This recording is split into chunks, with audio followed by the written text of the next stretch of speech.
In this tutorial, I'll show you how to fix YouTube picture-in-picture not working on iPhone. For fixing this problem, first of all, go to Settings and then scroll down. Go to General option. Now go to Picture-in-Picture option, and then here you can see Start Pip automatically.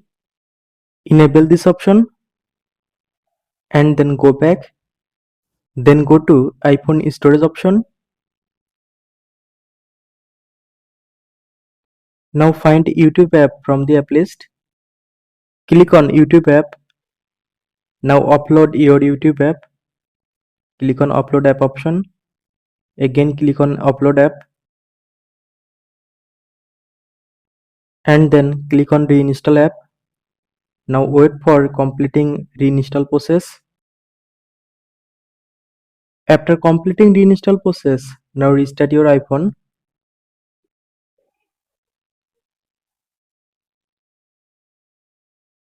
After restart your iPhone, now go to YouTube